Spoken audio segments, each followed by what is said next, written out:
Metroidvanias make for one of my favorite genres in gaming. So with that in mind, I decided to create a series where I review multiple of them at a time. Before I get started, let me know in the comments below what your favorite Metroidvania is, since I'm a nosy ass SOB. Without further delay, let's get started, eh? Axiom Verge tells the story of a scientist by the name of Trace after he ends up in an accident on Earth that somehow transports him to the distant planet of Sudra. If I end up butchering anything, feel free to correct me. Upon his arrival, he must expand his abilities and fight monsters comprised of aliens and mutants if he wishes to piece together what happened on Sudra and return home. There's a lot of mindfuckery involved within the main narrative. Actually, it reminds me a little bit of The Matrix in that regard, and it leads to some interesting plot twists. The moment you start playing the game, you realize Axiom's inspiration is much more on the nose than most other Metroidvanias. But the game still stands out as its own entity. Its environments are much weirder than anything seen in Metroid. Some of the areas, including the NPCs within them, even have an H.R. Giger quality. And like H.R. Giger, some things even look sexual. Jokes aside, the game really is a pixelated work of art, especially where the surface areas are concerned. Axiom Verge is not only beautiful, but it sounds really good as well. The soundtrack is primarily a nice mix of synthwave, which complements each of the area's very out-there nature. Although there are certain instances where the music deviates towards whatever the hell this is.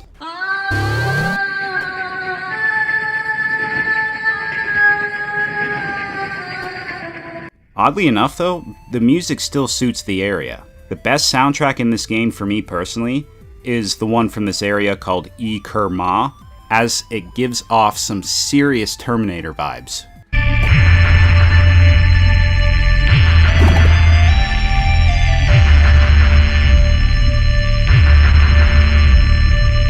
Despite being beautiful, the game is pretty dark with its themes.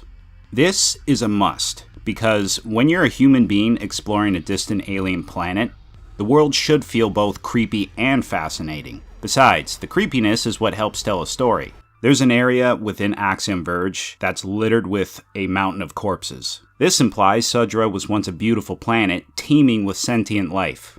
As for how it happened, I won't spoil it for anyone who hasn't played this game yet. I know it's 8 years old, but still, consideration is a thing, don't you know? Even some of the enemies are clearly zombified creatures, who are the reanimated corpses of those mountains of dead beings. Not only does the world strike a good balance between beautiful and creepy, but it's also crammed with so many upgrades, power-ups, cheat codes, and even notes that delve deeper into Sudra's history. Safe to say, the lore for this game is quite deep.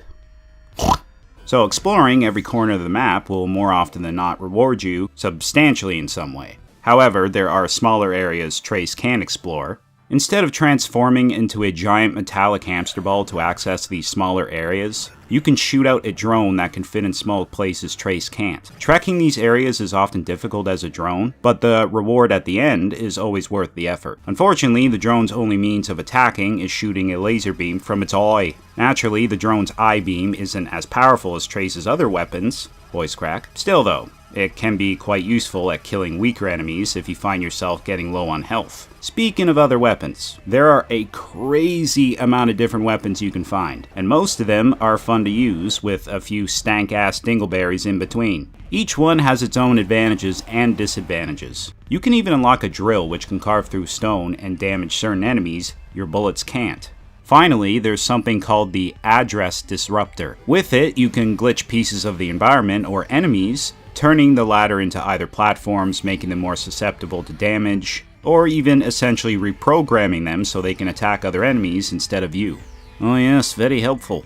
But sometimes glitching certain enemies makes them even more deadly. Aside from traditional enemy encounters, you have boss fights. Most bosses in this game are these giant, disgusting, human flesh-covered abominations. One of them even reminds me a little bit of Kraid. Actually, I have no doubt the creator of the game, Thomas Happ, did that intentionally. It even has the signature dad glit Kraid has. Although the strategy for defeating them is pretty straightforward, they still make for enjoyable fights. Well, most of them. There's one boss in the game who I hate fighting with a passion. Avoiding his attacks are difficult as all hell, He dishes out an insane amount of damage, constantly spawns little minions, and every time you try distancing yourself from him, his fat ass blocks your way. Seriously, fuck that purple cuck into the ground. He's purple, in case you're wondering. Thankfully, the flying purple dildo is only one of 2 small turd clumps in a mountain of gold. Another noteworthy thing about bosses is you'll always know when you're about to face a boss by the red door, along with the ominous skull in the background, cause duh. That way you won't wander into an unmarked room and enter a fight you are not yet prepared for. The second turd clump is fast travel. Fast travel is definitely Axiom Verge's weakest aspect, as it involves jumping on top of this creepy ass giant floating mechanical head and riding it towards the destination of your choosing at a highly questionable pace. It would have been better if fast travel was done via teleportation, but at least getting ahead is better than nothing.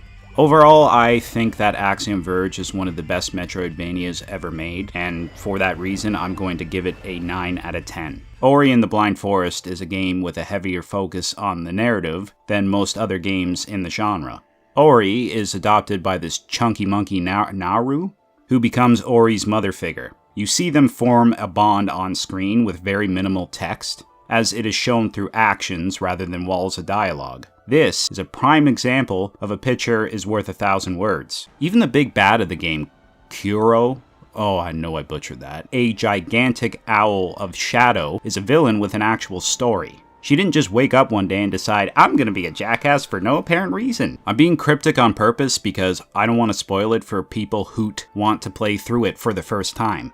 The game looks stunning, with an art style that is very reminiscent of Disney animated films. Blind Forest's similarities with Disney before its descent into darkness can even be seen in the story of Ori. Yes, I rhymed on purpose. With its exceptional ability to yank your heartstrings. As for its soundtrack, it's either upbeat or foreboding, while still maintaining the essence of an animated Disney film.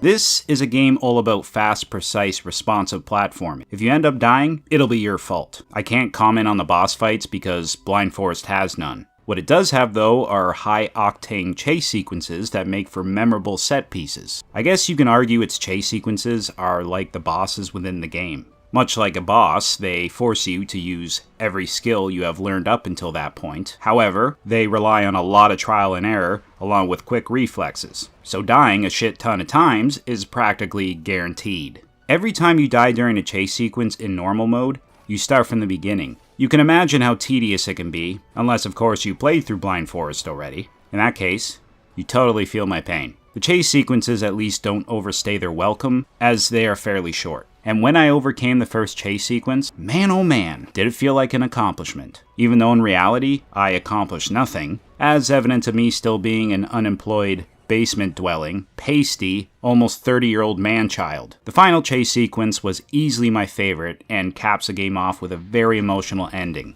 as it shows the lengths someone goes for someone else they love. Despite being a game with fast-paced, responsive platforming, there are a few sections that dictate otherwise. Like when you're carrying this orb behind your back through this dungeon and forcefully move at a zombie's pace. Not fast zombies either. All the other platforming in this game is challenging, but at least it feels fair. As you can see, this section kicks fair in the balls and runs towards borderline cheap at breakneck speed. Before anyone says, get good, I did. Bitch. I beat the game. There's also the fact that once you complete a hard section, they expect you to trek all the way back, instead of creating a shortcut and alleviating the frustration. Aside from the few pregnant bumps, everything else platforming-wise is excellent. Unfortunately, unlike the platforming, combat is pretty bare-bones basic, relying mainly on shooting balls of energy at enemies. You can unlock new moves, mostly by finding these light trees or by buying new moves or upgrading already acquired ones at save points, including the Charge Flame.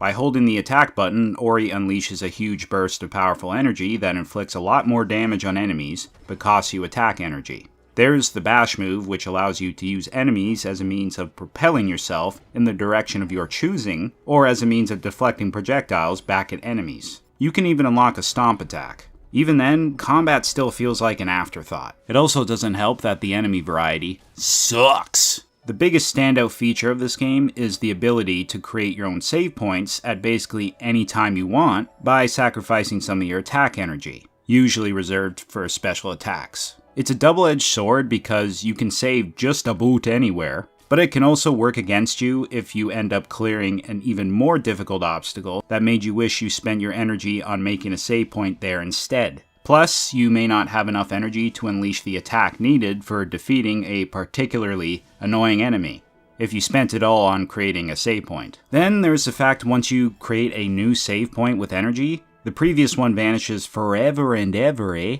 You can also save at fast travel points. Fortunately, unlike the energy save points, these ones stick around indefinitely, and they refill all your health and energy. Fast travel points use actual portals, which is better than the other game's means of fast travel on this list. So no complaint in the fast travel department. Blind Forest's handle with progression, on the other hand, is problematic. Hurr! Blocks for a Metroidvania should come in the form of not having the right power-up. Meanwhile, Blind Forest thinks finding 4 pieces of a key for a door in order to progress is fun. This is a major design flaw for a Metroidvania. Then there's the map itself. It doesn't have as many branching paths as a Metroidvania should, opting for a much more guided approach. Uncovering small hidden areas doesn't result in you finding anything outside of skill orbs or health and energy upgrades, instead of new moves or abilities as seen in a vast majority of other Metroidvanias. Although new moves and abilities can be obtained as previously mentioned, the path towards them is very obvious. The entirety of Blind Forest map takes place inside one giant-ass forest.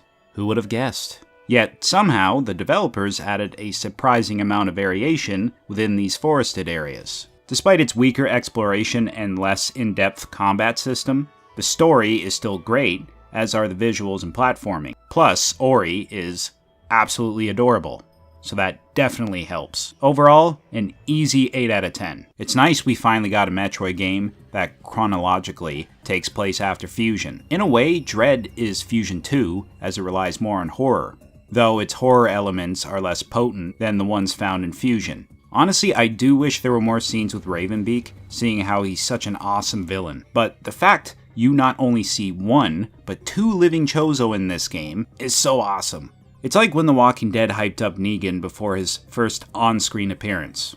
Then, once the hype builds up, he's finally introduced, making his first appearance all the more satisfying. Dread's narrative with the Metroids and the X-Parasites wraps things up in a way where it feels like a strong, fitting conclusion to a story that's been building up since the first installment. The mobility Samus has is better than it's ever been, thanks to the super sleek controls and all the different options you have while traversing the environment, including sliding, climbing, grabbing, and jumping, even while in your morph ball form. You have free aiming, so there's no chance of you missing an enemy because of the limited aiming seen in many other Metroidvanias. Just about every ability seen in previous outings returns, and has been refined. There is no lack of new abilities either. There's the Spider Magnet, which allows you to cling onto walls like a wet booger, the Phantom Cloak, which temporarily grants you the ability to turn invisible, and the Flash Shift, my favorite new power-up. It's Dread's equivalent of dodging. And you will be dodging plenty, as many of the enemies are as fast, if not faster than Samus. The counter ability requires more strategy than it did in Samus Returns, as certain enemies have a much smaller parrying window than others. Some enemies will even trick you into thinking they'll attack when they'll pull back at the last second, making you counter the air instead, like a loser, then close in for an attack. The boss fights are some of the best I've ever seen in any Metroidvania. They have really cool designs and pose a good but fair challenge, often taking several attempts before defeating them. I gotta give Mercury Steam credit for not bringing Ridley back yet again, and instead opting for Kraid, who makes a well-deserved comeback. The final boss is not only the best boss fight I've experienced in a Metroid game, but it's also one of my favorite bosses of all time, as it forces you to use just about every skill you've learned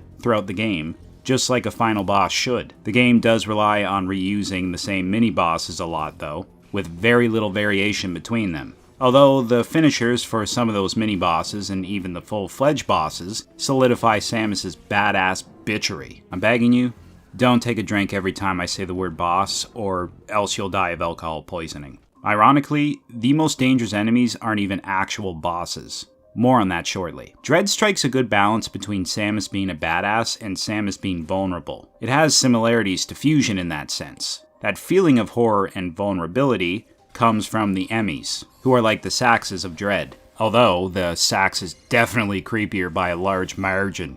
Seriously, that cutscene in Fusion with the close-up of the Sax had me so terrified as a kid, I stopped playing it for months. Rated E for everyone who plays Fusion will have shit running down their legs. Each of the Emmys aren't just simple repaints either. They have their own abilities, forcing you to think quickly on your feet. Whether you're being chased down by or hiding from them, it's super intense. But damn, motherfucker! Does it ever feel good when you blow an Emmy's wig back after an intense chase? I imagine it fills you with the same level of relief as all the supposed dads on the Maury show had when they found out they weren't the father. The entire map is pretty big. Even if earlier environments share the same bland, metallic look, later levels push the visuals in a different, much more artistically pleasing direction. This includes a heavier reliance on the animated backgrounds. Not only do the environments look good, Samus's suit and the lighting effects emitting from the suit or even beam also stand out. Like I said before, the world is pretty big, meaning you can easily forget where a certain upgrade or power-up is you found,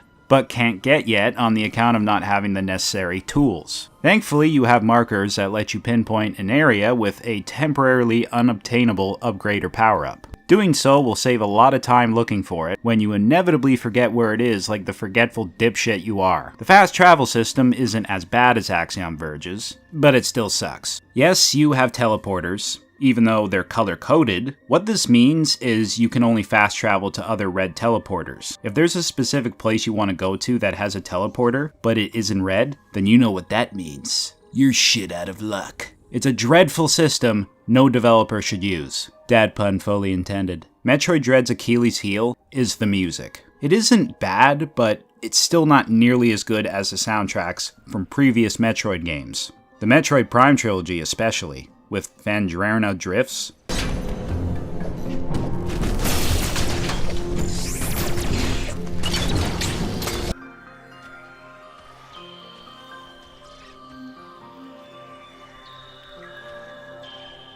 Whew, that soundtrack is amazing, it's divine. But you don't get that in this game. By the time I beat Dread, I had less than 50% completion, despite obtaining a sizable amount of the collectibles. When it comes to extra features, when you beat Metroid Dread, you unlock Boss Rush mode and Hard mode, making the replay value pretty solid. Metroid Dread gets 9 thick Samus booties out of 10. Alrighty, that'll do it for this video. See you guys in 10 years when I upload part 2.